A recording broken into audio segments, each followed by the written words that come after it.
नमस्कार नमस्कार, मेरा नाम है राजीव कुमार बजाज JNRKB और मैं हूँ इस वक्त एडवोकेट प्रदीप नंबियार जी के साथ। प्रदीप जी नमस्कार। नमस्कार सर, नमस्कार। और प्रदीप जी और मैं कहाँ हैं? नेशन नाउ पर। नेशन नाउ हमेशा हमेशा आपके साथ और हमेशा ही आपके साथ रहेगा। आप सब लोगों को जय हिंद, जय महाराष्ट्र, जय भवानी, जय शिवाजी, वंदे मातरम। वंदे मातरम। भारत माता की जय, जय हिंद, जय हिंद, जय Hind. And if you haven't subscribed to the channel, please do so. अगर आपने सब्सक्राइब नहीं किया चैनल को, please subscribe करें। When you click to that icon, subscribe. You subscribe to the fastest growing channel of the nation, Nation Now. Nation Now. Nation Now, the fastest growing channel of the nation. And to all our viewers in China, ni hao. To all our viewers in Japan, konnichiwa. Abaria ko jambo to our viewers in East Africa, South Africa, the continent of Africa, wherever they speak Swahili. Wherever they speak Swahili, and there's a whole lot of people. There's a lot of people, by the way. And incidentally, by the way, the news that has taken the world by storm is, of course, the India-Europe trade deal, the FTA, which is, of course, brilliant, absolutely brilliant, 19 years in the making. And the other thing is that India has also started to dump US debt.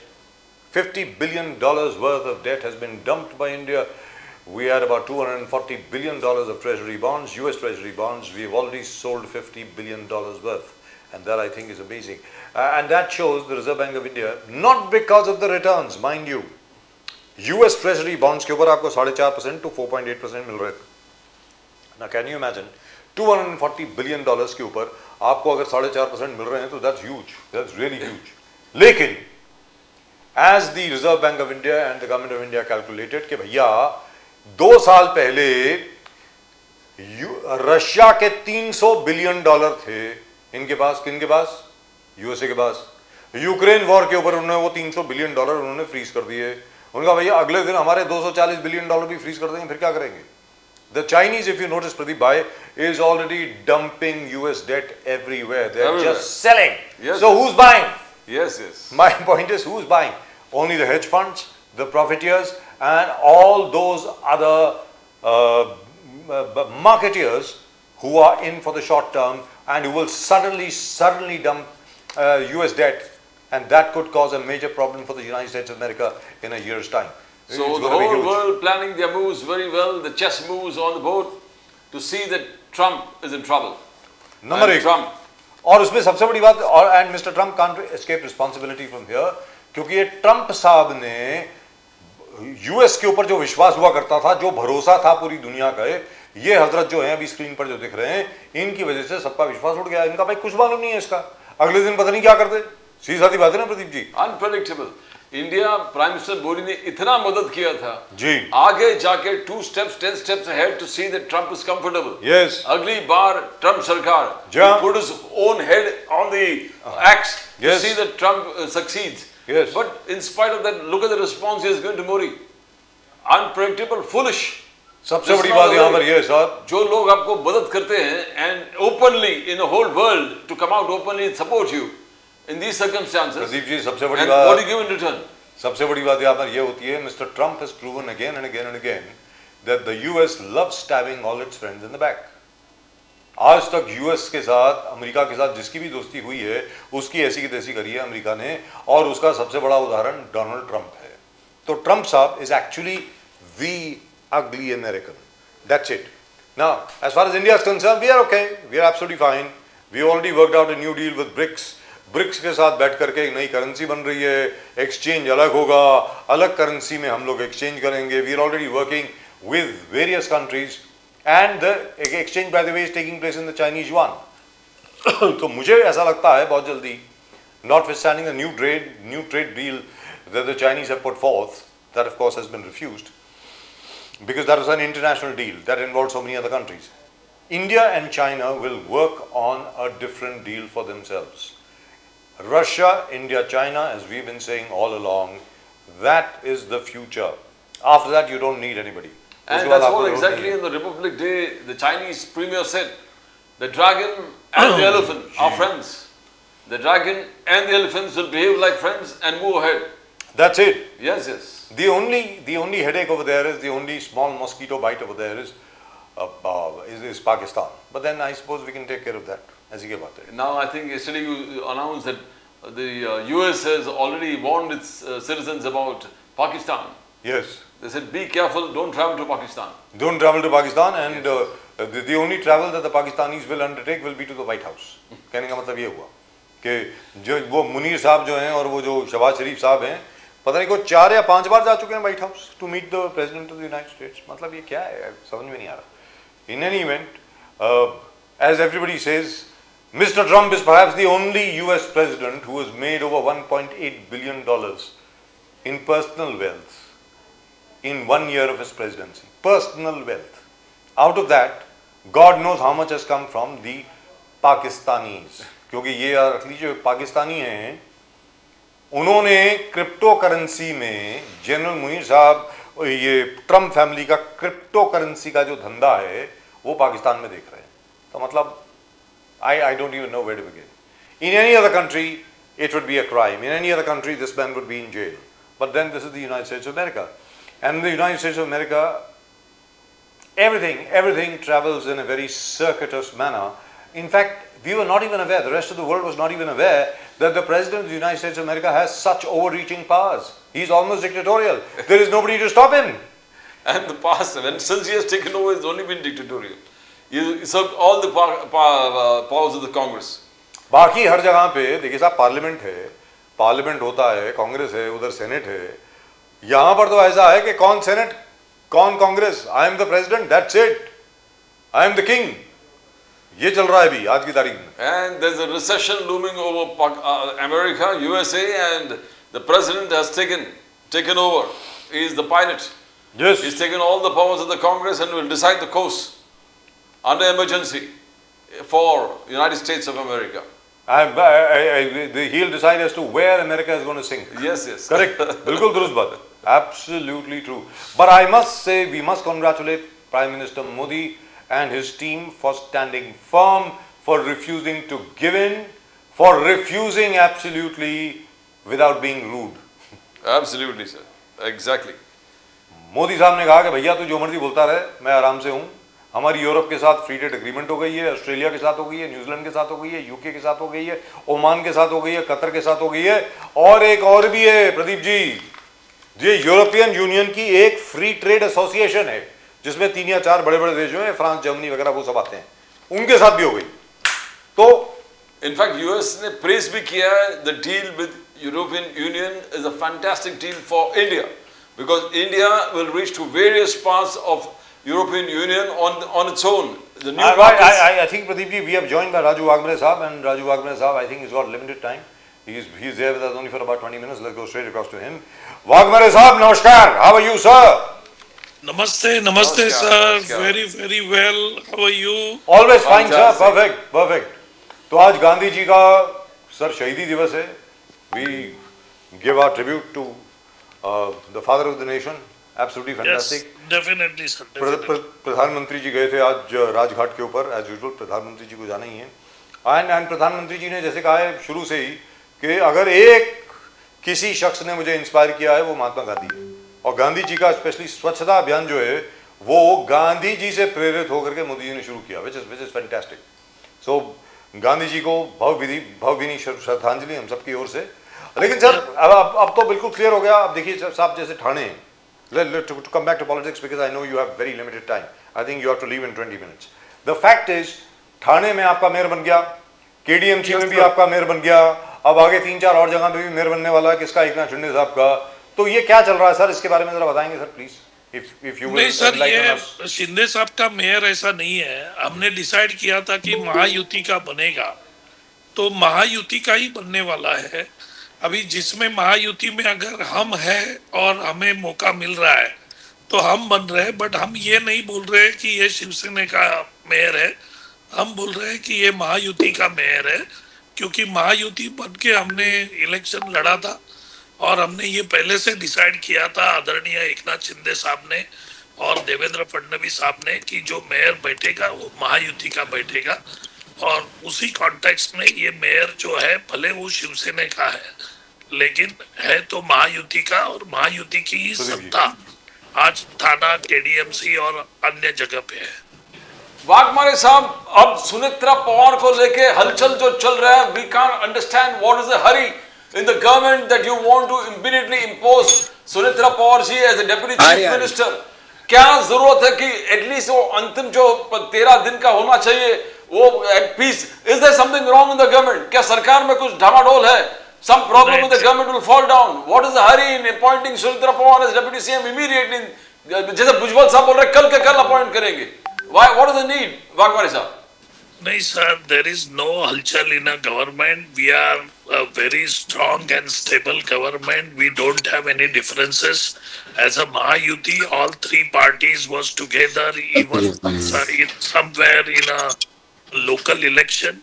So there is no problem. That is number one. Number two, from NCP side, uh, before late Honorable Deputy CM Ajit Pawar ji was insisting that time that after this election or during the election there was talks going on that they wanted to be together. The both NCP faction has to be Yes. come together.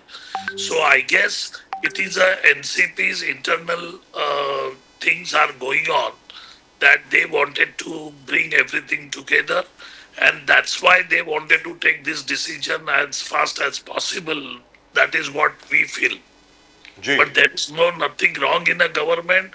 Government is absolutely stable and fine.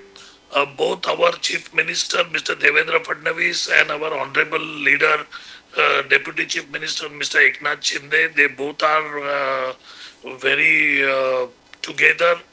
There is nothing wrong in a government. It's only thing the NCP internal things are going on, and they are thinking that Mrs. Sunetra Pawar has to be there in a position in power as a deputy CM. So that is their internal things going on, and because of that, they are making it little bit hurry. जी लेकिन इसके पहले कि मैं doctor ढोने के पास जाऊं, doctor Dhone welcome to the show sir, thank you very much for coming on the show. इसके पहले कि मैं डॉक्टर ढोने के पास जाऊं, आपसे पूछना चाहता हूं सर वाघमारे साहब, don't you think the opposition specially the Congress and everybody else should at least congratulate mister Modi कि 18.5 साल से जो नेगोशिएशन चल रही थी यूरोप के साथ, we have finally managed to sign that deal, that free trade agreement with Europe. This started 19 years ago, 19 साल पहले शुरू हुआ था. Sir, instead of that, why are they criticizing? I still don't understand. मतलब, No, look see, at the, I mean, this is like, जी बोलिए sir, please. opposition does not have anything wrong to say about Honorable Prime Minister Narendra Modi. This is a very mother of a deal that we are getting into the Europe with everything. So it is much better and much better for our economy as a jobs as well as the economy growing part. It is going to create numerous avenues to move forward for our nation. So Congress should do that, but the Congress has in a bad habit now just to oppose, because they are in opposition, they don't see anything good is happening in country. And that's why when such a deal is coming, all these duties are going to be reduced, their goods are going to come, our goods are going to be there. So lots of job is going to be created, lot of new avenues, new market has to be established. When this kind of things are there, they should be happy with that rather than criticizing Honorable Prime Minister Narendra Modi. Whatever your political things are there, it is okay. But instead of political things, they should think in a other way. Ji No, Waghmare साहब, I want to ask you one thing. अभी जो accusation है संजय राउत का, संजय राउत कह रहा है कि 70,000 करोड़ का आपने आरोप किया, बीजेपी माफी मांगे अजीत पवार से, क्लैरिटी होना चाहिए, एक्सीडेंट का इंक्वायरी होना चाहिए. सुषमा अंदर बोल रहे हो सीसीटीवी क्लियर, सब क्लीन दिख रहा है, प्रॉब्लम किधर है, फॉग तो दिखता नहीं. No, what is this going on? ये सामना अजीत, हाँ बोलिए सर महाराष्ट्र का जो अपोजिशन पार्टीज है, they don't understand at what time we should talk what. When this kind of times they are political vultures. That I can say that. They are political vultures. They don't understand the reality and they don't understand the depth of the politics. जी ये effectively what he's saying is that it was not an accident. आपने संजय राउत साहब, It's all rubbish thing. They just wanted to be in the media. That's why they are talking about it. There is no conspiracy or anything. Maybe there is a technical mistakes or pilot mistakes, whatever it is. But these are political vultures. they just wanted to be in a limelight and talk like this. लेकिन It's very Waghmare shameful. साहब, even a very matured person like Nana Patole साहब, otherwise he's a very nice person, उन्होंने भी बोला है कि ये game बजा दिया फडणवीस और शिंदे ने। ना, ये क्या I है don't sir? think it is just the political thing, nothing else. Right. So Sir, can I ask your permission? thank you very much, sir, for joining us. So nice of Thank you, sir. you, thank you, bless really appreciate Oh, God bless you Thank always, you. Thank Waghmare you. साहब। Thank you. So doctor ढोने वो नमस्कार कहते हैं सब कुछ दिख रहा है। नमस्कार सर। सब कुछ दिख रहा है, सीसीटीवी में दिख रहा है, मोबाइल फोन पर भी दिख रहा है, तो फॉग कहां पर था? तो क्रैश कैसे हो गया? ऐसा बोला जा रहा है ढोने साहब। नहीं सर, ये देखिए, अगर कोई ममता बनर्जी बोले या कोई भी नेता बोले कि इसकी इंक्वायरी होनी चाहिए तो बिल्कुल होनी चाहिए। बिल्कुल होनी क्यों चाहिए। नेता, देखिए कोई नेता अगर उसमें नेता की मृत्यु हो गई तो ये बात अलग है, आम पब्लिक की भी अगर मृत्यु होती है तो इसकी तो इंक्वायरी होनी चाहिए ना। जी तो क्यों, तो उसमें इंक्वायरी की जो डिमांड है कि इंक्वायरी होनी चाहिए, तो इसमें क्या गलत है? तो सर इंक्वायरी तो वैसे भी होती है ना, इट इज नॉर्मल। फिर वो जो डिमांड कर रहे हैं लोग की इंक्वायरी है और बड़ा नेता कोई मरता है तो उसका तो लोगों को लगता है कि क्यों हो रहा। अभी देखिए, भारतीय जनता पार्टी ने कल पूरे अखबारों में फ्रंट पेज पे अजित दादा के श्रद्धांजलि की एडवर्टाइज दी है, पूरे अखबार पूरे महाराष्ट्र में। क्यों जी। देना पड़ा इनको? जी राष्ट्रवादी कांग्रेस, जो अजित पवार की राष्ट्रवादी कांग्रेस है, उन्होंने नहीं दिए जायरात, लेकिन भारतीय जनता पार्टी को क्यों देना पड़ रहा है? आपके मुताबिक पूरे क्यों देना पड़ रहा है? पूरे महाराष्ट्र में सोशल मीडिया पे चल रहा था कि क्यों हो रहा, लोग शक कर रहे थे। हालांकि हमको लगता नहीं ऐसा होगा, लेकिन लोगों के चर्चा ऐसी थी, लोग तो खुल्लम खुल्ला बोल रहे थे भारतीय जनता पार्टी का हाथ है, भारतीय जनता पार्टी का हाथ है। जो ममता बनर्जी ने बोला वो पब्लिक बोल रही थी, सोशल मीडिया में बोल रहा था। इसीलिए भारतीय जनता पार्टी को लगा कि अपने पे शक कर रहे लोग, इसलिए उनको जाहिरात देनी पड़ी। एक बात, और पवार साहब को उन्होंने रिक्वेस्ट किया होंगे कि बोलो, या पवार साहब ने बोल दिया कि अपघात है, एक्सीडेंट है, ये हुआ है। हम तो ऐसा आरोप नहीं कर रहे कि ऐसा इसमें क्या है, लेकिन भारतीय जनता पार्टी को एडवर्टाइज देने का काम पड़ा, करोड़ों रुपए के एडवर्टाइज उन्होंने दिए, तो वो इसीलिए दिए कि लोगों के दिल में जो भावना आई, हो सकता है वो गलत है। लेकिन उनको यहाँ clarify करना पर लेकिन यहाँ पर संजय राउत साहब जो बोल रहे हैं सर, हाँ। एक बार गौर फरमाने लायक है। वेरी फ्रेंकली स्पीकिंग, मेरा ये कहना, चलिए ठीक है अजीत दादा चले गए, उनको भावभीनी श्रद्धांजलि, इट्स एन एक्सीडेंट, किसी के साथ ऐसा ना हो।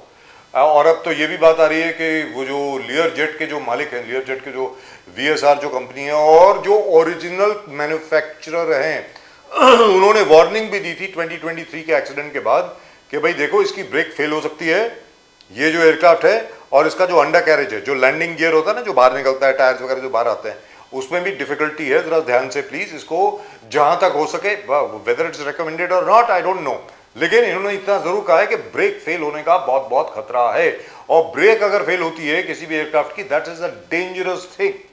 नाउ आपने ये कहा था कि अजीत दादा पवार साहब ने 70,000 करोड़ का स्कैम किया, एक बार नहीं 1000 बार कहा। आदरणीय सम्मानीय जो आज मुख्यमंत्री हैं, वो लीडर ऑफ द ऑपोजिशन हुआ करते थे, वो कोई दिन ऐसा नहीं जाता था जिस दिन वो अजीत दादा पवार के खिलाफ कोई ना कोई एक्सपोजर नहीं लेके आते थे। ठीक है, अभी वो आपके साथ हैं, हो सकता है उनको क्लीन चिट भी मिल गई हो, लेकिन फिर भी मेरा ये आपसे पूछना है सर कि कांग्रेस को हमेशा पूछा जाता है हर तरफ से, मैं ये नहीं कहता कोई अजीत दादा पवार इन्वॉल्व थे या नहीं थे, वो अलग बात है। मैं आपसे जानना चाहता हूं, कांग्रेस को हमेशा पूछा जाता है, पंडित जवाहरलाल नेहरू ने 1952 में यह कहा, पंडित जवाहरलाल नेहरू ने 1962 में यह किया, इंदिरा जी ने 1971-72 में यह किया, राजीव गांधी ने यह किया, तो वही स्टैंडर्ड अब आप पर भी होना चाहिए। आपने भी तो ना जाने कितनी मर्तबा अजीत दादा पवार के साथ के बारे में क्या क्या नहीं कहा। अब आप बोलें सर, डॉक्टर ढोने। सर, इन्होंने जब कहा वो तो ठीक है, खुद नरेंद्र मोदी जी ने मध्य प्रदेश में बोला था जी कि 71,000 करोड़ का घोटाला हुआ और ये एनसीपी यानी नेचुरल करप्ट पार्टी है, उसके 3 दिन के बाद इनको डिप्टी सीएम बनाया गया है। जी तो उनकी पार्टी को साथ में लिया गया है। तो इसका मतलब क्या है कि ये आरोप करते हैं और बाद में उनको ही साथ में लेते हैं। इनको तो छगन भुजबल साहब को तो अंडा सेल में रखा था, जहाँ कसाब को रखा था। जी दुरुस्त बात है। अभी पूरे जो करप्शन के लोग हैं, फिर वो अपने दिलीप वळसे पाटिल हो या अपने नवाब मलिक हो, सब पे नवाब मलिक पे तो दाऊद इब्राहिम का जो साथी है उनके साथ भी संबंध के आरोप लगे थे। उनकी बेटी के साथ भी, प्रफुल्ल पटेल पे भी आरोप लगे थे। इकबाल मिर्ची के साथ। जी हाँ। ये तो आतंकवादियों से मिले, दहशतवादियों से मिले लोग बता रहे थे आप जी पहले, और अभी ये बहुत अच्छे हो गए। तो दोनों साहब क्या ये जो है ना भारतीय जनता पार्टी है ना, इनको सिर्फ सत्ता चाहिए, इनको ग्राम पंचायत में भी सत्ता चाहिए। आप कुछ दिन रुके, जब ग्राम पंचायत की इलेक्शन आएंगे उसमें भी देवेंद्र फडणवीस गांव गांव घूमेंगे, घूम रहे दोनों साहब घूमेंगे ग्राम पंचायत। ये पूरे इनको गोवा का छोटा सा राज्य भी इनको चाहिए। जब कांग्रेस की मेजोरिटी होने के बाद में भी इनको वो भी एमएलए के खरीद फरोख्त करके वहां पे भी सत्ता चाहिए। मगर दोनों साहब, सुनेत्रा पवार को जिस तेजी से डेप्यूटी सीएम बनाने के जो पहले बार हम देख रहे हैं इतिहास में कि यहाँ चिता ठंडा हुआ नहीं है, और आप कह रहे कि सुनेत्रा पवार को डेप्यूटी सीएम बना दो। कल 2 दिन पहले तो बना अजित पवार का हादसा हुआ है, और भुजबल साहब बोल रहे कल के कल मैं चाहता हूं कि सुनेत्रा पवार जी डेप्यूटी सीएम बने। ये क्या है, ये क्या माहौल बन रहा है, क्या जरूरत है? लोग है ना, हाँ, भारतीय जनता पार्टी और एकनाथ शिंदे की शिवसेना, ये जो लोग हैं ये कोई हिंदू धर्म को मानते नहीं सर, ये ढोंगी लोग हैं। हिंदू धर्म में 13 दिन तक कुछ नहीं कर सकते, घर से बाहर नहीं निकल सकते। जब तक 13वीं होती नहीं तब तक आप घर में बैठे रहो, कुछ नहीं कर सकते। ये तो हिंदू धर्म कहता है। अब कहाँ गया हिंदू धर्म इनका? अब 13 दिन क्या, अभी तो चिता जल रहे सर, अभी भी अजित दादा की तो चिता जलते हुए आप बोल रहे हैं कि इनको डिप्टी सीएम बनाओ। ये इसीलिए कि इनको डर है कि कहीं वो शरद पवार की पार्टी और अजित दादा की पार्टी एक ना हो जाए, और एक हो गए तो कैसा होगा, ये डर लग रहा है इनको। अभी अजित दादा नहीं रहे, अब शरद पवार मुखिया बन जाएंगे तो क्या होगा, ये डर है। ये डर के वजह से इन्होंने ना हिंदू धर्म की जो नियम कानून है उसको भी बाजू में कर दिया, और डिप्टी सीएम जल्दी से जल्दी बना दो, फिर वही पार्टी अलग रहेंगी। ये इनके दिल में भावना है, बाकी कुछ नहीं है। बट दोनों साहब, क्या सरकार को कोई खतरा है? Is the government under danger? Because इतने तेजी से जो प्रफुल्ल पटेल, छगन भुजबल, फिर जरहरी नरवल जी, सब लोग टूट पड़े हैं कि नहीं बनाओ बनाओ बनाओ, अभी के अभी बनाओ। कल देवेंद्र फडणवीस जी के वर्षा में जाके रात को बैठे कि मंत्री पद जो अजित पवार का था वो किस प्रकार से बांटेंगे। ये क्या इतना जल्दी क्या है? नहीं, वो सर ऐसा है कि अमित शाह चाहते हैं कि शिंदे साहब को सीएम बनाना, और आरएसएस चाहती है देवेंद्र फडणवीस ही रहे। तो इसीलिए उनको लगता है कि अगर अजित दादा की पार्टी, अगर देखिए अजित दादा की पार्टी अलग भी होगी तो आज भी भारतीय जनता पार्टी की 132 है, उनको सिर्फ 13 ही लोग चाहिए। 13 लोग तो इंडिपेंडेंट और ऐसे भी उनके पास हो जाते, सरकार को कोई खतरा नहीं है। खतरा देवेंद्र फडणवीस साहब की कुर्सी को है सर, क्योंकि हो सकता है अजित दादा अगर बाहर आ गए तो डिपेंडेंट हो जाएंगे शिंदे के साथ, शिंदे पे डिपेंड रहेंगे, एकनाथ शिंदे की पार्टी पे। तो ये चाहते हैं कि एकनाथ शिंदे पे डिपेंड नहीं रहे। अगर एकनाथ शिंदे पे डिपेंड रहे तो हो सकता है देवेंद्र जी को ऊपर बुला लेंगे, केंद्र में आ जाओ आप, और एकनाथ शिंदे को मुख्यमंत्री बनाएंगे। ये लड़ाई चल रही सर अभी। दूसरा इसके पीछे कुछ कारण नहीं, मुझे लगता नहीं है वैसे। नहीं ऐसे है सर, एक क्या जरूरत है देवेंद्र जी की जो अभी आप ये मानते हैं सर ये हिंदू धर्म को मानने वाले लोग है कि नहीं? मुझे तो शक आ रहा है।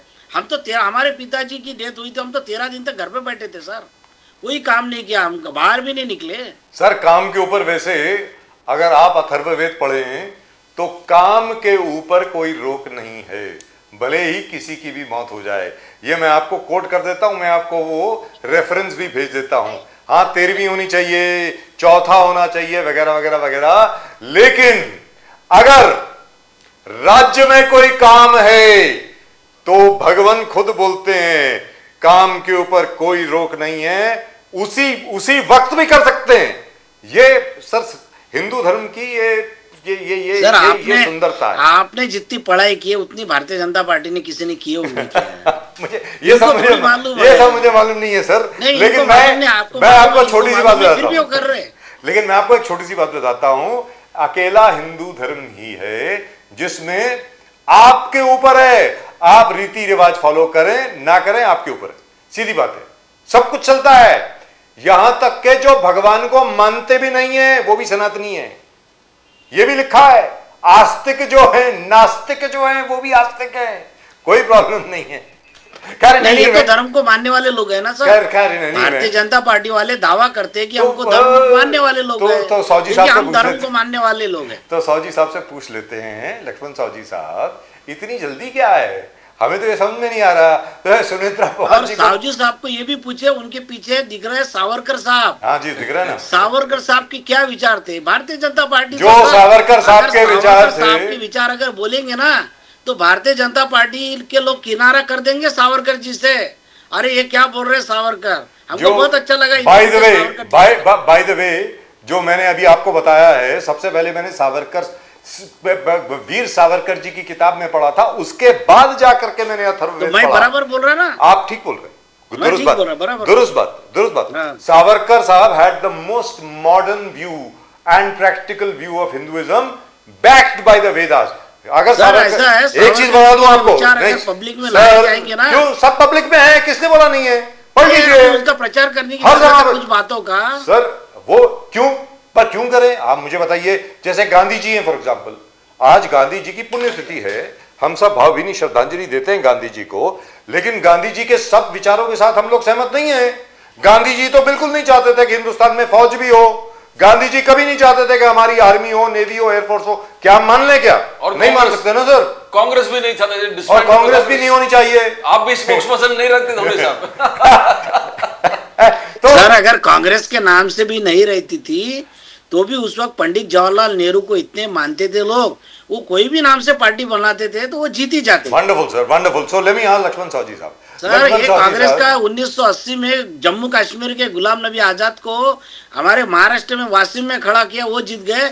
80 में भी जीते, 84 में भी जीते, मालूम है सर। तो ये तो कांग्रेस की जलवा था सर। क्योंकि यहाँ जलवा था, क्योंकि जम्मू एंड कश्मीर में उनको 2 वोट नहीं मिलते। करेक्ट है, आई एग्री विद यू। जहां से वो आते थे वहां पे उनकी जमानत जब्त हो जाती। करेक्ट है, आई एग्री विद यू। मैं जानता हूं सर, उनको अच्छी तरह जानता हूं, वो इलेक्शन भी मैंने कवर करी है। लेकिन सौजी साहब ये पूछ रहे हैं जल्दी क्या है? सुनेत्रा पवार जी को इतनी जल्दी डेप्यूटी चीफ मिनिस्टर बनाने की आवश्यकता मतलब कहां से पड़ गई?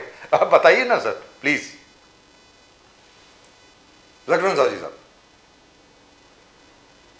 नमस्कार। नमस्कार। नमस्कार सर। जय सिया राम, जय सिया राम, हर हर महादेव। जय सिया राम, जय सिया राम जी। राजीव जी, प्रदीप जी नमस्कार। नमस्कार। और हमारे प्रिय मित्र है ढोणे साहब। हाँ। ढोणे साहब, आजकल कांग्रेस के कार्यालय में ज्यादा चर्चा भाजपा के बारे में होती है। कांग्रेस भूल गई वो खुद कांग्रेस है करके। सर आने वाले ना आपके पास, इसलिए भाजपा क्या कर रही है, भाजपा का क्या होगा, इसकी चिंता कांग्रेस वालों को बहुत पड़ी है। जी। आप ही के पास आने वाले हैं सर। अगर ढोणे साहब, मैं अगर कोई 2-4 दिन में या हफ्ते में कोई शंकराचार्य जी के मेरे दर्शन हो गए तो मैं उनको पूछूंगा कोई एक जगह खाली है क्या, एक ढोणे साहब को वहां भेज देंगे शंकराचार्य की जगह पे। क्या बात है, ताकि हिंदुत्व के बारे में कभी बता सकेंगे वो कुछ और ज्यादा। मुझे अच्छा लगेगा कांग्रेस का एक प्रवक्ता शंकराचार्य के लाइन में खड़ा है। शंकराचार्य बनने की नहीं सुनो, शंकराचार्य अभी मुझे बोलने दो ना ढोणे साहब। मैंने आपकी बात इतनी शांतिपूर्ण सुनी है, मुझे बोलने दो अभी। आप मेरी बात होने तो फिर आप बोलिए ना।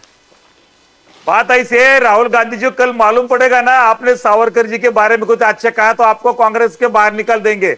चिंता करो थोड़ी कांग्रेस के आप जी। दूसरी बात ऐसी है साहब, आज श्रद्धेय महात्मा गांधी जी का स्मरण दिन है जी। उनको मैं भावभीनी श्रद्धांजलि अर्पण करता हूं। आज हुतात्मा दिन भी मनाया जाता है, तो जो स्वतंत्र सैनिक है, जो सैनिक है, उनको प्रति भी श्रद्धांजलि यहाँ देता हूं। और बात ऐसी साहब, 2 दिन पहले हमारे नासिक में जो कुंभ नगरी है, यहाँ गोदावरी का प्रगट दिन, गंगा दशहरा रहता है, बहुत बड़ा त्योहार रहता है। गोदावरी का जन्मदिन रहता है। हर साल मैं इस दिन ब्रह्मगिरी पर्वत पर जाकर वहां जहां उगम स्थान है वहां मैं कृतज्ञता प्रकट करने के लिए हमेशा हम लोग जाते हैं। परसों भी हम वहां गए थे। आज उसका पूर्णाहुति का जो यज्ञ होता है वो आज यहाँ गोदावरी किनारे पे नासिक में होता है। उसकी मैंने एक याद दिला दी आपको जी। इसके लिए वो भी हम आशीर्वाद लेना चाहते हैं गोदावरी माँ से आज। जी और बात जो चल रही है आज, जो ढोणे साहब बोल रहे हैं, उनको 1984 का जो दिन याद नहीं है, इंदिरा गांधी की जो निर्मम हत्या हुई थी, उसके बाद में राजीव गांधी का नाम कब डिक्लेयर किया, ये उनको याद देना पड़ेगा बहुत। अभी ये भूल गए सब कांग्रेस वाले।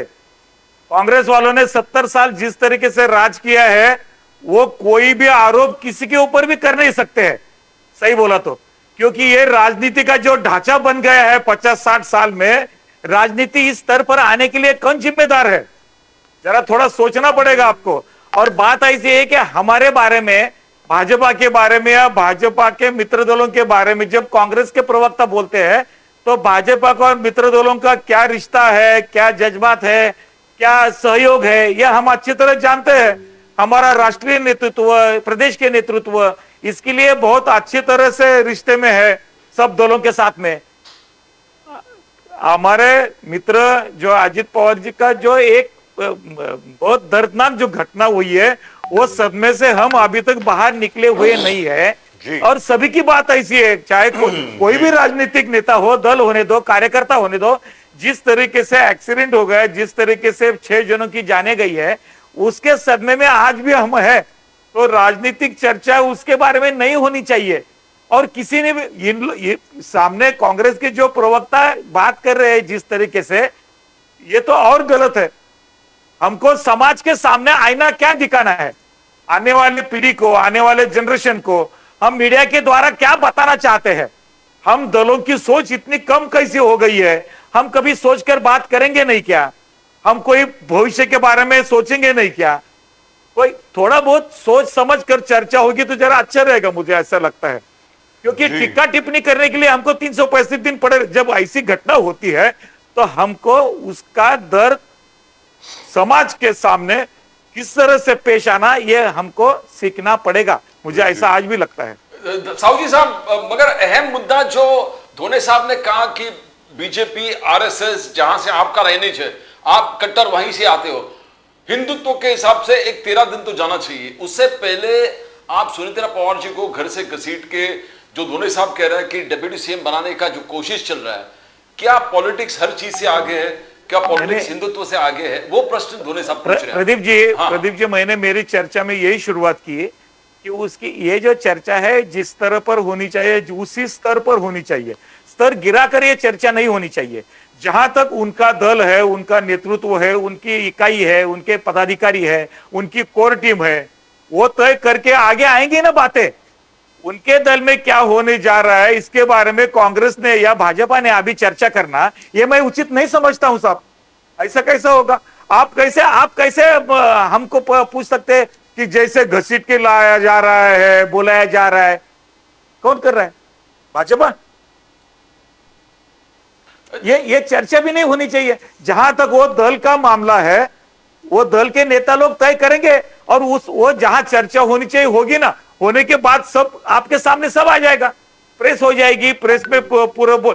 अभी इन्होंने जो टिक्का टिप्पणी की, जब आदमी जिस तरह से घटना हुई है उसको श्रद्धांजलि के ऊपर, उसको श्रद्धांजलि देने के लिए जो एडवर्टाइज आ गई, उसके लिए आप टिक्का टिप्पणी करते हो क्या? राजीव गांधी के देहांत के बाद में क्या अखबार कलर नहीं हुए थे क्या? सब क्या इंदिरा गांधी के बाद में नहीं हुए थे क्या?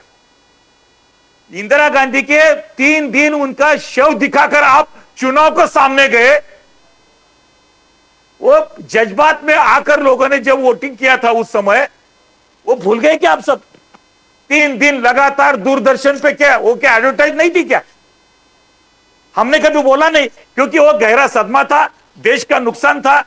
एक ऐसी घटना हुई थी कि जो किसको भी पसंद नहीं हो, आतंकवादियों से उनकी निर्मम हत्या हुई थी, और ये उसके बारे में कभी चर्चा नहीं किया हमने।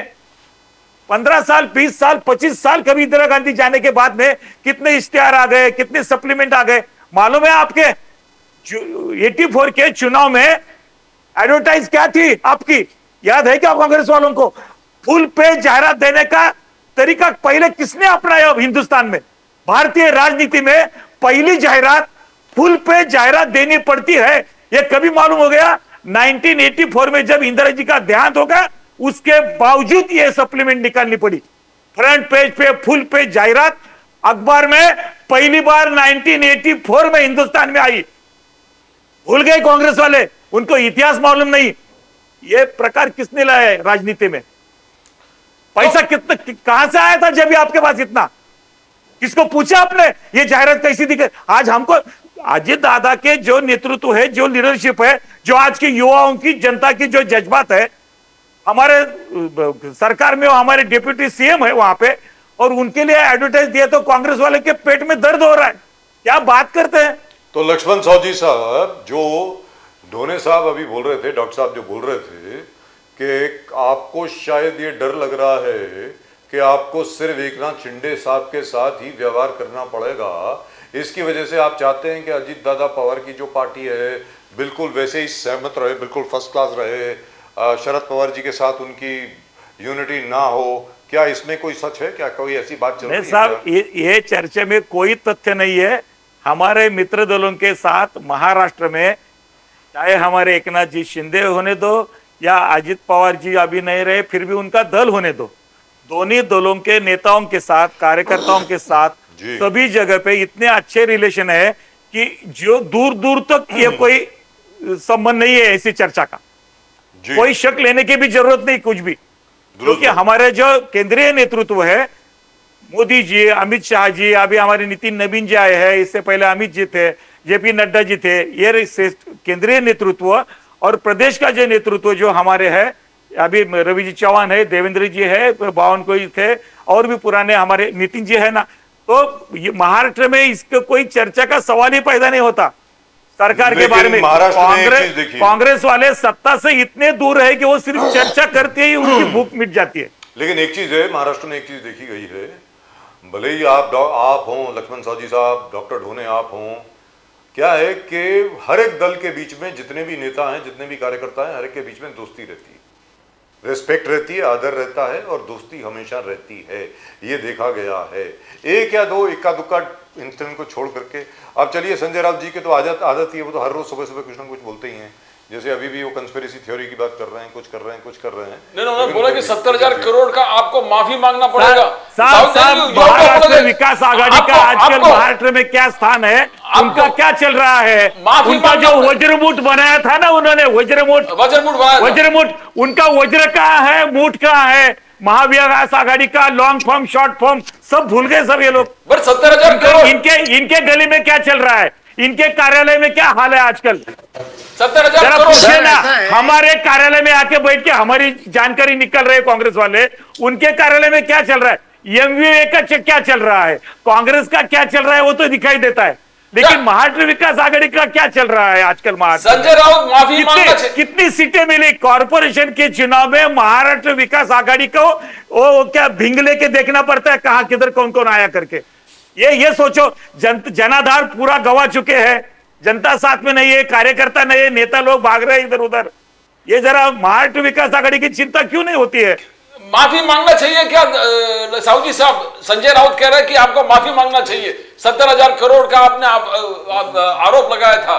बात ऐसी है, अजित दादाजी का जिस तरह से जो घटनाक्रम है, जिस तरह से अभी 2 दिन में हम वो विचार में सोच पड़े हैं, ये जो बात बता रहे हैं ना, संजय राउत जी को कुछ भी काम नहीं है।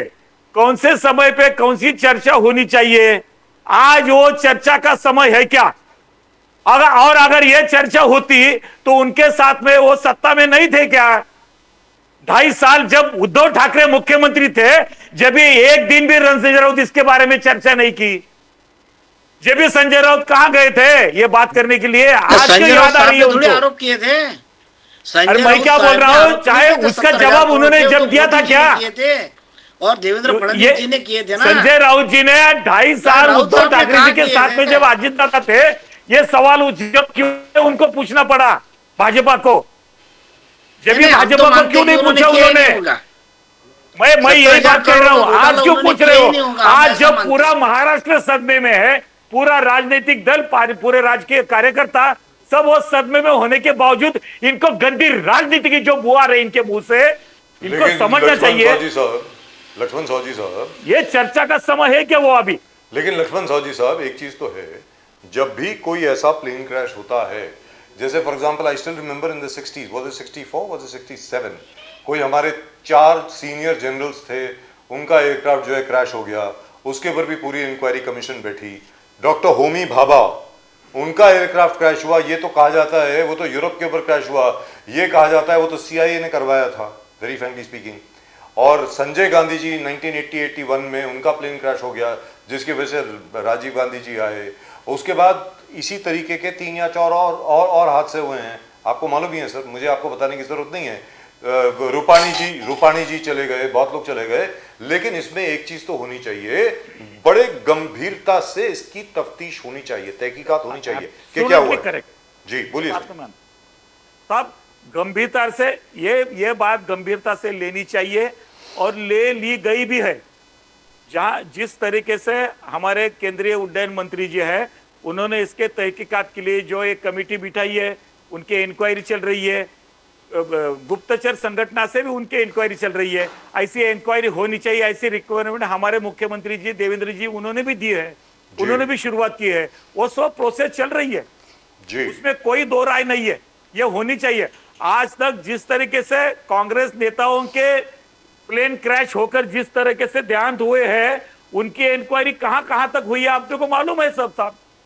और जहां इसके बारे में शक लेना करना नहीं करना ये अलग बात है, लेकिन अभी जो सरकारी तौर पर जितना कुछ इस केस के बारे में करना चाहिए, घटना के बारे में होना चाहिए, वो सब कुछ हो रहा है। और वो खुले तौर पर किसी ने इसकी मांग करने की जरूरत नहीं पड़ी, किसी ने इसकी मांग करने से पहले इसका पूरा ब्यौरा सेंट्रल गवर्नमेंट से उसको मंत्रालय को देवेंद्र जी ने भेजा है, वो कर भी रहे हैं और उनका घटनाक्रम जो कुछ है वो डिक्लेयर भी कर रहे हैं उसका सब। अच्छा है ना बात, इसलिए ये बात गंभीरता से लिए है पार्टी ने, दोनों सरकार ने गंभीरता से लिए है, पार्टी ने गंभीरता से लिए है, उसमें कोई दो राय हो ही नहीं सकती। मैं जायज कम बोल सकता हूं। दोनों साहब, अकोला में बीजेपी का मेयर बना, उप महापौर भी बीजेपी का बना, तो टोटल बीजेपी का टोटल डोमिनेशन है आपके क्षेत्र में। आगे जाके चंद्रपुर में आपके 20 कांग्रेस के कॉर्पोरेटर गाड़ी भर के नागपुर आ रहा था, वहां पर आप ही के लोग घुस के मारपीट किए, वो 20 कॉर्पोरेटर को धमकाया, मारपीट किए। क्या वहां पर भी विजय टीवार वर्सेस जो लोकल एमपी है जो झाड़ा, क्या ये कांग्रेस के इंटरनल फाइट इतने हैं कि आप सब बीजेपी को छोड़ रहे हो और फिर आप कह रहे हैं कि बीजेपी ने ये किया, बीजेपी ने वो किया? दोरे साहब नहीं, वहां पे सर अकोला में तो 38 बीजेपी के थे, उनको 3 लोगों की जरूरत थी, तो उनके जो है शरद पवार साहब की पार्टी के 3 लोग, अजीत दादा के 1 और एक इंडिपेंडेंट शहर विकास आघाड़ी के नाम से, वो 4 लोगों ने 5 लोगों ने सपोर्ट करने के बाद उनके 44 बन गए थे। और एमआईएम जो थी, एमआईएम ने अब्सेंट रहे, उन्होंने भारतीय जनता पार्टी का विरोध नहीं किया। वो तो उनका नेचुरल अलायंस है, छुपा हुआ अलायंस है भारतीय जनता पार्टी और एमआईएम का। तो वो कुछ जगह पे वो तो एक साथ भी आ गए, अकोट में आ गए, अचलपुर में भी आ गए, एमआईएम और भारतीय जनता पार्टी साथ में आ गई। यहाँ पे वो साथ में नहीं आए, वो इंडिया यानी अब्सेंट रहे, उनका भी फायदा हो गया, वो बचाने का काम करते। भारतीय जनता पार्टी की सरकार आई तो उनके लिए अच्छा है। लेकिन देखिए, भारतीय जनता पार्टी के कार्यकर्ता हो या नेता हो, उनको ओवैसी के बारे में कभी बुरा लगता नहीं। हमको तो बहुत चिढ़ आती है, हमको तो ओवैसी का चेहरा दिखे तो भी हम नाराज हो जाते हैं, हमको गुस्सा आता है। लेकिन भारतीय जनता पार्टी के लोग ओवैसी का चेहरा दिखने बाद बहुत खुश हो जाते हैं, नेता तो खुश होते हैं, कार्यकर्ता भी खुश हो जाते हैं। हमारी बहुत बार चर्चा होती है, अरे यार वो अपने हिंदू लोगों के खिलाफ बोलते हैं, वो राम के खिलाफ बोलने वाले लोग हैं। हमको तो निराशा की छाया में लड़ना पड़ता है कांग्रेस वालों को कि राम की मां कहाँ निराशा की छाया में बहुत लड़ना पड़ता है कांग्रेस वालों को। लेकिन भारतीय जनता पार्टी के लोग भूल गए, वो भूले नहीं, उनको मालूम है, लेकिन उनको सत्ता ज्यादा इम्पोर्टेंट है। उनको ना राम इम्पोर्टेंट है, ना उनको हिंदू धर्म इम्पोर्टेंट है। हमको तो राम भी इम्पोर्टेंट है और हिंदू धर्म भी इम्पोर्टेंट है, सत्ता हमको इम्पोर्टेंट नहीं है। लेकिन सर यहाँ पे आपको राम इम्पोर्टेंट होता तो इतना लड़ना नहीं पड़ता था हमको। जजमेंट आपको अगर राम सुप्रीम कोर्ट में इम्पोर्टेंट केस होते चल हैं रही तो आपको थी, इतना लड़ना नहीं सुप्रीम पड़ता कोर्ट था। ने जजमेंट दिया, भारतीय जनता पार्टी ने थोड़ी जजमेंट लिया। कितने आप वकील एक बार खड़े किए बोलिए, मालूम है क्या कांग्रेस ने? राम मंदिर कांग्रेस ने बनाने का कितने निर्णय वकील किसका खड़े है? किए थे? राम सुप्रीम कोर्ट का काल्पनिक है, किस है। सरकार का है? हाँ? राम सुप्रीम लल्ला कोर्ट ने काल्पनिक निर्णय है, दिया ये ना, बोलने वाले तब कांग्रेस हमारे वाले वक्त नहीं प्रवक्ता दिया था, आजकल आपके वक्त मीडिया के दिया। सामने ये बात कर रहे हैं। ये दिन आप पर आ गए, ये जनता ने आपको ये बोलने के लिए मजबूर किया है। भैया गांधी जी भी रघुपति राघव और राजाराम कहते थे, और सब नेता कांग्रेस के लोग हिंदू धर्म को मानने वाले लोग हैं। गांधी जी ने हमारे दिल सिर्फ में इतना हिंदू नहीं कहा धर्म था, है। गांधी जी ने बोला था कांग्रेस अभी बर्खास्त कर दो, कांग्रेस का स्वतंत्रता का आंदोलन का काम खत्म हो गया है, कांग्रेस बर्खास्त करो, ये भी बोला था गांधी जी ने। ये क्यों नहीं माना आपने उनकी बात? नहीं हुआ, आखिरी बात क्यों सुनते हो गांधी जी की? दूसरी भी पार्टी बनाते थे तो गांधी पंडित जी नेहरू ने जो बोला पार्टी था, बनाते वही कांग्रेस सत्ता में बर्खास्त आती करो। थी, क्योंकि पंडित नेहरू बहुत लोकप्रिय थे। अरे पंडित नेहरू को सरदार पंडित नेहरू वल्लभ भाई लोकप्रिय पटेल भी मानते थे, सुभाष चंद्र बोस भी वल्लभ भाई मानते पटेल थे। लोकप्रिय थे। 11 वर्ष से सुभाष वोटिंग चंद्र हुआ था। बोस की जो बटालियन थी, अरे भैया, आजाद हिंद फौज अरे थी, आप कांग्रेस का उसकी इतिहास तो पढ़ो सुनिए पहले। सर, सावजी साहब 11 जरा वर्ष से सुनिए। एक हुआ था वोटिंग, वल्लभ भाई पटेल ज्यादा लोकप्रिय थे नेहरू से। क्या बात कर रहे, अधूरी बात कर रहे हो हाँ, तो आप कांग्रेस सरदार के बारे वल्लभ में? भाई पटेल ने जानकारी तो नहीं है RSS पूरी पे आपके बैन पास, लाया था। पूरा इतिहास सरदार पढ़ो। वल्लभ भाई पटेल का नाम ले रहे, उन्होंने तो आरएसएस पे बैन लाया था। अरे वो तो पंडित आप थोड़ा जवाहरलाल नेहरू की गलती थी कि कांग्रेस उन्होंने का इतिहास विड्रॉल पढ़ो। किया। वो कांग्रेस की निराशा के छाया में हम कुछ पंडित भी जवाहरलाल बोलते नेहरू रहते। की गलती को मानते हैं आजकल कि पूरा उन्होंने लॉजिक आरएसएस भूल पे गए बंदी हैं। लाई थी, उसको तो उठा लिया। आपको राहुल गांधी को चिल्ला के बोलना पड़ता है राहुल सावरकर जी के खिलाफ। दोनों साहब आरएसएस हिंदुत्व के बारे में बात करते हैं, कौन से राम के बारे में बात करते हैं? दोनों- कांग्रेस का राह क्या है? कांग्रेस का पूरा सर धरातल हमारा खिसक तो गया है राम है, पूरा। आपका नथुराम है। कांग्रेस वालों को अभी सब बोलना सब याद आ रहा है। नहीं, हमको पहले से याद है सर, हमको कहाँ पहले याद से है याद आपको? है। अरे आपको याद होती तो सत्ता नहीं चली जाती ना, आप सब नहीं भूल नहीं, गए वो थे। तो आपने लोगों को बहला फुसला दिया, आपने लोगों के दिल में शिक्षण- हिंदू मुस्लिम शिक्षण का ये क्षेत्र तैयार का किया, इतना बड़ा नुकसान माहौल किया किया, है, खराब झूठा माहौल इतिहास किया, लोगों बताकर। के दिल में मतभेद झूठा तैयार झूठा किए। इतिहास बताकर आपने इतना नुकसान किया है भारतीयों का। पूरी भारत की शिक्षा नीति को इतना बड़ा धक्का दिया है 50-60 साल, अभी हम उसको सुधारने जा रहे हैं। दोनों साहब कांग्रेस ने कहा देश को संभाला है? कांग्रेस सिर्फ सत्ता ही संभाली है सिर्फ। आरएसएस दोनों साहब आप बार बार बोले आरएसएस के बारे में। आरएसएस मोहन भागवत जी ने फिर कहा यह हिंदू राष्ट्र ही है, यह हिंदू राष्ट्र है, उसको संविधान से कोई अप्रूवल नहीं चाहिए। मैं मानता हूं हिंदू राष्ट्र है और संविधान से हमें कोई अप्रूवल। तो सही सही बोला उन्होंने, ठीक है ना। उन्होंने, मैंने तो बोला कि उन भागवत साहब, देखिए भागवत साहब ने बोलना चाहिए कि ये हिंदू राष्ट्र है, और ये पहले से है। कांग्रेस के जमाने में हिंदू राष्ट्र था और बीजेपी के जमाने में हिंदू राष्ट्र है। अब कोई ऑर्डिनेंस निकाला, कोई कानून किया नहीं कि आज से ये हिंदू राष्ट्र बन गया, ऐसा तो भारतीय जनता पार्टी ने नहीं निकाला। जब ये कह रहे कि हिंदू राष्ट्र, इसका मतलब वो पहले से हिंदू राष्ट्र है। कांग्रेस के वक्त भी हिंदू राष्ट्र, ऐसे ही उनका कहना था। कांग्रेस के प्रवक्ता को अभी भागवत साहब का सब मंजूर है, सवाल ही पैदा नहीं होता अभी। वो नहीं, पब्लिक हम ये ने बोल रहे इतना कि वो सबक अगर हिंदू सिखा दिया है आपको बोल रहे कि कि हिंदू आपको राष्ट्र है अभी तो सब उन्होंने अच्छा ही बोलना डिक्लेयर करना पड़ेगा। चाहिए, पहले से ही है। सब सही है, कांग्रेस को अब ये बोलना ही पड़ेगा मजबूर से होकर। इतने दिन जो मस्ती की ना राजनीतिक, इतने दिन दो सत्ता के गलियारों में जो मौज मजा किए कांग्रेस वालों ने, जितना भारत का नुकसान किया है, और अभी सत्ता निकल गई है। अभी जनता, जनाधारा आपके साथ नहीं है, जनता आपके साथ नहीं है। सब नेता लोग कांग्रेस को छोड़ के जा रहे हैं। अभी जो बचे कुचे हैं उनको ये कहकर ही जिंदा रहना पड़ेगा ये राजनीति में। अच्छा, सवाल ही पैदा नहीं होता। मैं दोनों साहब मैं एक पूछता हूं, क्या बीजेपी को अहंकार हुआ है रिपब्लिक डे परेड में राहुल गांधी जी खड़गे साहब को तीसरा रो में बिठा दिया? कांग्रेस के जमाने लाल कृष्ण आडवाणी जी को फ्रंट रो पे बिठाते थे, मनमोहन सिंह जी के बगल में बिठाते थे, बोले ये स्टेटस है ऑपोजिशन लीडर का। तो दोनों साहब क्या ये बीजेपी में बहुत अहंकार हो गया? अभी सावजी साहब मानेंगे नहीं, बट बीजेपी में क्या बहुत अहंकार हो गया कि और लीडर ऑफ द ऑपोजिशन को तीसरे रो में बिठा दिया? बोलिए धोनी साहब। सर ऐसा है कि सोशल मीडिया में बात चली, फोटो चलाए गए, वीडियो चलाए गए कि जब कांग्रेस की सरकार थी तो सोनिया गांधी मनमोहन सिंह के साथ में अपने अटल बिहारी बैठे थे, आडवाणी जी बैठे थे, ये सब फोटो और वीडियो चलाए गए। तब कांग्रेस ऐसा नहीं करती थी, लेकिन भारतीय जनता पार्टी कर रही है। तो लोगों ने बहुत गालियां दी है भारतीय जनता पार्टी को, आम पब्लिक ने गालियां दी है भारतीय जनता पार्टी को। ये जो कर रहे हैं ना, इसमें कांग्रेस का नुकसान नहीं है। भारतीय जनता पार्टी को लोगों ने गालियां दी है। आप जरा 26 तारीख को 27 तारीख के सोशल मीडिया पे जाके देख लीजिए। ये अहंकार की जो भाषा है ना, अहंकार की जो बात है, ये आम पब्लिक बोल रही है कि अहंकारी हो गए। जी सौजी और साहब सुनिए सर, जी, बोलिए। ऐसे हम ऐसे भी लोगों के साथ बैठते हैं जो भारतीय जनता पार्टी के वोटर है, पारंपरिक वोटर है, हम उनके साथ भी बैठते हैं। उन्होंने भी बोला कि ये तो बहुत गलत है, और वो भी बोलते वोटर है, कार्यकर्ता नहीं है भाजपा के। वो भी बोलते हैं कि भारतीय जनता पार्टी मस्ती में आ गई, जो भारतीय जनता पार्टी के पारंपरिक वोटर है जी। तो ये भी बोल रहे हैं। अभी अब आएगा वक्त, इनका भी वक्त हो रहा है सर। देखिए 2024 में इनको 303 से ले निकाल के 240 पे लाके उनको लोगों ने हैंडीकैप बना दिया, अपंग बना दिया, बैसाखी पे खड़ा कर दिया भारतीय जनता पार्टी को। मोदी जो बाहुबली नेता थे उनका एक्सीडेंट हो गया, अब दोनों बैसाखी के खड़े हैं, बैसाखी लेके खड़े हैं। वो दो बैसाखी है, इधर से चंद्रबाबू नायडू की बैसाखी, इधर से नीतीश कुमार की बैसाखी। ये जनता ने किया है। तो साहू साहब, क्या ये अहंकार समझा जाए कि राहुल जी खड़गे साहब को तीसरा रो पर बिठाना, लीडर ऑफ द ऑपोजिशन है, कोई रेस्पेक्ट? हाँ साहब दो बातें मैं बोलना चाहता हूं इसके बारे में। हाँ हाँ। एक तो 26 जनवरी के दिन जो हमारी परेड हुई वहां पे दिल्ली में, तो जो चित्ररथ निकाले गए थे, हर एक राज्य का अपना अपना एक स्वाभिमान, एक अस्मिता होती है।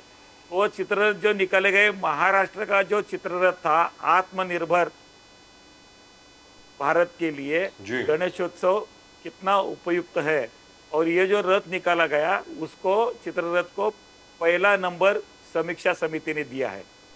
इसके लिए महाराष्ट्र के चित्ररथ बनाने वाले महाराष्ट्र सरकार के अधिकारी, पूरा मंत्रीगण सब अभिनंदनीय है। ये पहली बात। दूसरा नंबर जम्मू कश्मीर का आया उसमें, और तीसरा नंबर केरल का आया। तो ये बात 26 जनवरी को जो चर्चा होनी चाहिए, इसके बारे में भी चर्चा होनी चाहिए। सर सीटिंग के बारे में है बताएं। कि जहां मनमोहन सिंह जी प्रधानमंत्री थे, लेकिन फॉरेन डेलीगेशन आने के बाद उनको कैसी तरह से बाजू को बिठाकर सोनिया गांधी बातें करती थी, पूरी दुनिया ने देखा है। प्रधानमंत्री की पद की गरिमा को इतना हल्के से कभी किसी ने नहीं लिया। और जो प्रधानमंत्री की गरिमा जो जानते नहीं, जो दल के नेता, उन दल के नेताओं से हमको कोई सीखने की जरूरत नहीं है। पूरी दुनिया को मालूम है मनमोहन सिंह की इतने अच्छा अर्थशास्त्री होने के बावजूद उनका सम्मान नहीं हुआ। वो प्रधानमंत्री होने के बाद प्रधानमंत्री के पद के गरिमा नहीं हुई। फॉरेन डेलीगेशन को सामने सोनिया गांधी जाते थे, उनको बाजू को बिठाकर, उनको बाजू को हटाकर, कितने बार ऐसे हुआ है। और ये अभी चर्चा करेंगे हमने कैसे रहने का, आप दुनिया में नहीं है, मेरे समझ में नहीं आ रहा है। लेकिन सौजी साहब जाके देखिए ना पहले आप। सौजी साहब, as per the warrant of precedence of the government of India, the leader of opposition rank officially recognized by parliament in Lok Sabha is at number 7. 7 number की रैंक होती है। और रिपब्लिक डे पे सेरेमोनियल सीटिंग में he has to be seated in the front row. This is as per the warrant of precedence. ये home ministry का website है, उसमें खुद देख सकते हैं सर। उनको नंबर 3 रो में बिठाया गया, बड़े आराम से। जहां डॉक्टर जयशंकर बैठे थे, राजनाथ सिंह जी बैठे थे, वहां पे बिठा सकते थे। अब अगर वो ना बैठना चाहे अलग बात है, लेकिन जो कानून है, प्रोटोकॉल जो है, उसके हिसाब से he should have been seated along with the other cabinet ministers. That is the law, sir. अब उस लॉ में कोई चेंज हुआ है, कुछ बदलाव हुआ है, पता नहीं। ये लॉ प्राइम मिनिस्टर के बारे में होता नहीं है क्या? बिल्कुल होता सोनिया है। गांधी जब प्राइम मिनिस्टर को बाजू को बिठा के बात करती थी, ये लॉ उनके लिए नहीं था क्या? सर इसलिए वो हार गए, इसके बारे में भी चर्चा होनी चाहिए। इसलिए हार गए, इसलिए लोगों ने आपको वोट दिया ना सर। अभी आप हैं ना पावर में सर, अभी सोनिया गांधी तो नहीं है, अभी प्रधानमंत्री डॉक्टर मनमोहन सिंह तो नहीं है। हम सब ने वोट दिया ना मोदी जी को, इसीलिए वोट दिया ना कि वो बिल्कुल ठीक ठाक तरीके से चलेंगे, ऐसा कुछ नहीं करेंगे। या तो वारंट ऑफ प्रेसिडेंस में कोई बदलाव आया है, जिस विषय में मुझे मालूम नहीं है। इसमें जरूर कोई कानूनी बात है, नहीं तो ऐसा होता नहीं है। हम कोई मैं आपको बता दूं क्या हुआ है। प्रतिशोध की राजनीति करने वाले लोग नहीं है। मैं आपको बता दूं क्या हुआ जिस है। तरीके से सर, कांग्रेस जिस के तरीके वक्त से में एक भारतीय पहले लाइन पे सरकार क्यों की और बैठते थे? भारतीय जब व्यवस्थाओं की अटल जिस बिहारी तरह वाजपेयी से और कांग्रेस अडवाणी जी को आजकल पहले लाइन में बदनामी करती बैठाए है, थे। और चुनाव आयोग के कानून खिलाफ कौन सा है, कानून? आपने बदल दिया होगा कानून फिर। ईडी के विपक्ष खिलाफ का है, नेता पीछे बैठेगा, ये आपका वोटिंग कानून होगा। प्रक्रिया के खिलाफ है, और जो भारत के संसद के जो यंत्रणाएं है उसके खिलाफ अगर कांग्रेस पार्टी भारत मुझे के बाहर जानकारी जाकर मिली प्रेस है। कॉन्फ्रेंस लेती है तो उसके बारे में भी चर्चा होनी चाहिए। सावजी साहब और ढोने साहब, जो मुझे जानकारी मिली है, आदरणीय अमित शाह जी ने इसके ऊपर इंक्वायरी लगाई है कि ये किसने किया है, नंबर 1। नंबर 2, मैं आपको बता दूं क्या होता है सर, मिनिस्ट्री में कई क्लर्क होते हैं, कई मिडिल लेवल ऑफिसर्स होते हैं, उनको लगता है ऐसा करके शायद अमित शाह जी और मोदी जी बड़े खुश होंगे, उनको लगता है ऐसा।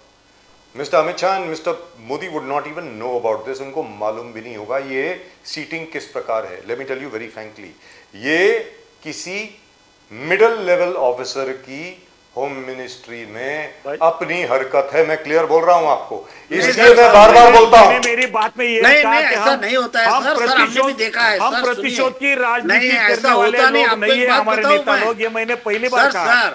सर, नहीं, डॉक्टर ढोने, सर, सर आई नो आपको एक मिस्टर बात अमित बताऊं? शाह, सर मैं अमित शाह जी को जानता हूं, SDO, वो कभी सुनिए, ऐसा नहीं मैं करेंगे। बड़ी बात बोल सर रहा वो हूं। कभी ऐसा नहीं करेंगे, ये मैं आपको बता दूं, नहीं, नहीं, ठीक कभी है, जान सुनिए करके मेरी कोई बात। ऐसा नहीं करेगा। Very Frank. कलेक्टर और जो रहते कलेक्टर SDO, इनको कोई अधिकार नहीं रहते हैं सर। सुनिए मेरी बात, मैं बहुत जिम्मेदारी से बोल रहा हूँ। जो हम मराठी में बोलते हैं, ये सांका में लोग हैं ना, जिनको जितना बोला गया उतना काम करने वाले लोग हैं, इनको कोई अधिकार नहीं रहते। कोई गांव का अगर विकास नहीं हुआ तो कलेक्टर को जिम्मेदार नहीं ठहरा सकते। कलेक्टर क्या है, उसको जो काम बोला वो करते हैं, उसको कोई अधिकार थोड़ी रहते स्पेशल उसके दिल से करने के। तो कोई भी अधिकारी ऐसा करता नहीं। मंत्रालय अब में मैं कुछ जाएंगे, बोलूं सर? बगैर मिनिस्टर के साइन के फाइल आगे जाती अब नहीं। मैं कुछ बोलूं सर? नहीं, ये ऐसा होता ही नहीं है सर। आप माफी, प्रोटोकॉल आपकी तैयार है, पहले से तैयार है। आपकी क्षमा उसमें चाहते अधिकार- हुए उसमें कोई अधिकारी को बदल करने चलिए का कोई अधिकार चलिए नहीं। ठीक है, आपकी बात हो गई, हाँ, आपकी बात हो गई। अब मैं कुछ बोलूं सर? आपके एक एग्रीकल्चर मिनिस्टर हुआ करते थे, KN सिंह। KN सिंह साहब आपके एग्रीकल्चर मिनिस्टर थे कब? राजीव गांधी के वक्त। उन्होंने ये कहा कि मैं खुद जो ऑर्डर देता हूं अपनी मिनिस्ट्री में, ये मेरे जो ब्यूरोक्रेट हैं, और उनको उन्होंने क्या अपशब्द इस्तेमाल किए, वो इंटरव्यू कहीं पड़ा होगा, मेरे पास VHS टेप पर है। उन्होंने कहा कि ये फॉलो नहीं करते, इन्होंने, ये दीमक है हिंदुस्तान के लिए, इन्होंने खोखला कर दिया पूरे हिंदुस्तान के सिस्टम को। और मैं फिर बोलता हूं सौजी साहब, आप अपने ब्यूरोक्रेट्स पर, अफसरशाहों पर नजर रखिए सर। बड़ी से बड़ी स्कीम को फेल करने में ये सक्षम है लोग। मैं फिर बोल रहा हूं आपको, जैसे for example I tell you now what has happened. आज की तारीख में जो बैंकों के सामने इतनी भीड़ लगी हुई थी महिलाओं की, जान करके किसी ने वहां पे लगा दिया कि KYC में ये 2-3 चीजें होनी चाहिए जो लाड़की बहन योजना में, योजना के तहत लोगों को पैसे मिलने थे, वो अभी कंडीशन विड्रॉ की गई है तो पैसे बंटने शुरू हुए हैं। सर ये ब्यूरोक्रेट्स हैं, ये 1857 से हिंदुस्तान पर राज कर रहे हैं। आपको लगता है मोदी जी का राज है? मोदी जी का राज नहीं है, नहीं। ये ब्यूरोक्रेट्स का राज है। अभी भी बोल रहा हूं मैं सर, आपको। हमारे पूरे प्रयास गुड गवर्नेंस होने के लिए होने जा रहे हैं। जी दुरुस्त बात है, करेक्ट, आई एग्री हमारे विद यू। गुड गवर्नेंस के लिए हमारा प्रयास जारी है। ये बातें होती है, प्रशासन के साथ चर्चा होती हैं सर, होती हैं। But Rajiv Gandhi ji was defeated by his own bureaucrats, let me tell you this. मुझे तो नाम भी मालूम है, एक एक की पूरी लिस्ट में सुना देता हूं आपको। सर क्या बात कर रहे हैं? मगर दोनों साहब, ये भगत सिंह कोश्यारी साहब RSS के कर्मठ कार्यकर्ता, लगातार निस्वार्थ ढंग से सेवा करने वाले, पद्म भूषण मिला उनको, आप इतने आलोचना करने लगे, क्या जरूरत है? क्या उनके कुछ स्टेटमेंट को लेकर आपने पूरा जिंदगी उनका आपने तय कर लिया कि ये ठीक नहीं है? दोनों साहब सर ऐसा है, हम महाराष्ट्र के जो लोग हैं वो छत्रपति शिवाजी महाराज को भगवान जैसा मानते हैं, हम दैवत मानते हैं। भारतीय जनता पार्टी उनको नहीं मानती है शिवाजी महाराज को, लेकिन हम मानते हैं। साहब, तो मेरा शिवाजी objection महाराज इनके के ऊपर खिलाफ नहीं, मेरी ये बात बातें नहीं होनी चाहिए। शिवाजी छत्रपति महाराज के शिवाजी खिलाफ महाराज उन्होंने जी का अपशब्द अपमान बोले जिना थे। इतना पंडित नेहरू ने किया, किसी ने नहीं किया। क्या बात करते आप? नहीं, अब आप जरा मेरे इतिहास खिलाफ पढ़ो। में बोलते हैं। शिवाजी महाराज के खिलाफ जो सवाल पूछा गया है उसके बारे में चर्चा करो। ये क्या गलत बात कर रहे हैं आप? तो कोश्यारी साहब ने शिवाजी महाराज के कांग्रेस बारे ने में बुरा बेइज्जती की है बोला, हमेशा। महात्मा फुले के बारे में बुरा बोला, इसीलिए हम ये विरोध ये में, बाकी ये कुछ ये नहीं। कुछ कोश्यारी साहब पैदल रायगढ़ पे गए थे, मालूम है क्या आपको? वो धोने बाद साहब में- जरा थोड़ा पढ़ो उनके बारे में। नहीं, वो बाद एक में गए थे। अच्छा कार्यकर्ता, एक अच्छा चारित्र संपन्न नेता, उसके बारे में आप कुछ भी बोलते जाते हो। नहीं नहीं, शिवाजी महाराज के खिलाफ उन्होंने बोले थे। नहीं नहीं दुनिया बोला को था, मालूम है, सब गलत बोल रहे हैं और आप। महात्मा फुले बोल ही के नहीं बारे सकते में, हो, सावित्रीबाई फुले बोल के ही नहीं बारे सकते में, हो। उनकी जो बचपन में शादी हुई आप उसके आप बारे में उन्होंने गलत बोले आप थे। गलत तरीके से फेक नेरेटिव फैलाकर थोड़े बहुत नहीं, 5-50 नहीं, सीटें आ गई, आप नहीं, कुछ भी बोलते रहते हो। विदेशी के जी, जी, विदेशी जी। ताकतों का सहारा लेकर आपकी पार्टी जिंदा है, आप बात करते हो। भाई ये बहुत लंबी डिबेट है। प्रदीप जी ने जो सवाल पूछा है, सर, ठीक इसके है। इसके चक्कर में क्या होने वाला है कि अगले 1-1.5 घंटे के लिए हम इस पे हाँ, ठीक है सर, फर्स्ट क्लास डबल बातचीत विषय पे करते हैं। करेंगे। अरे सर, मुझे भी विदेशी जाना है, विदेशी विदेशी ताकत के साथ सर, मुझे भी कांग्रेस जाना पार्टी है। हाथ मिलाकर एक बार साउदी भारत में साहब और राजनीति हमारे करती है, होने दीजिए ये हमको दोनों का। बताएंगे। बस जाने के पहले एक तो आज मार्टर्स डे है, शहीदी दिवस है, मानते हैं गांधी जी को बहुत बहुत भावभीनी श्रद्धांजलि।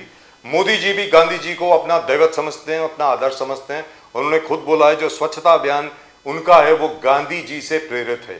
सीधी बात है, नंबर 1। नंबर 2, मैं आप दोनों लोगों को बहुत बहुत मुबारकबाद भी देना चाहता हूं।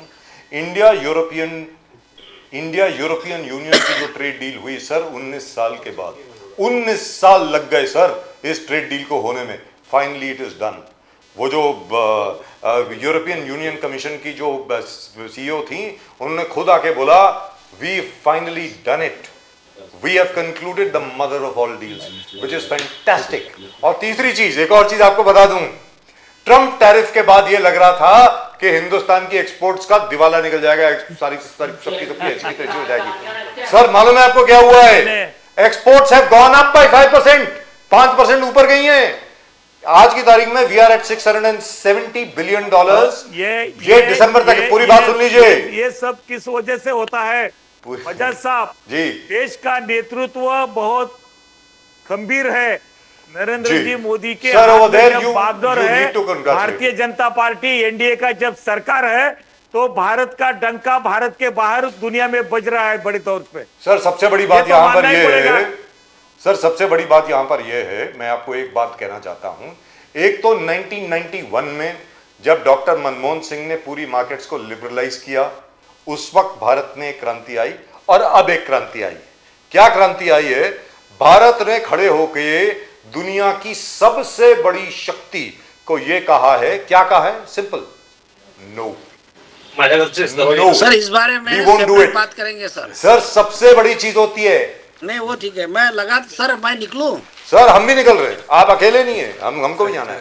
Thank you very much gentleman for joining us. नमस्कार सर, नमस्कार, जय हिंद, जय महाराष्ट्र, साहेब भेटू जय पर सिया राम। पुढच्या वेळेला। जय सिया राम। दोनों का जोड़ी जम रहा है सर जम रही है, लेकिन वो क्या है कि डॉक्टर ढोले जब मोदी जी की, सर मोदी जी की तारीफ होती है चले जाते हैं, नजदीक आ रहे हो। सर मुझे प्रॉब्लम है बड़ी, जब कांग्रेस छोड़ने के लाइन में है वो आज लग रहा है, लेकिन जब मोदी जी की तारीफ होती है, यहां पे तारीफ करने लायक है भाई, सीधी सादी बात है यार। सर बाय मार्च 31 एस्टिमेट, ये मेरा एस्टिमेट नहीं है, ये जेन्युइन एस्टिमेट है, our exports will be $850 billion, $850 billion के एक्सपोर्ट होंगे sir, which is 6% more than last year in spite of Trump tariffs.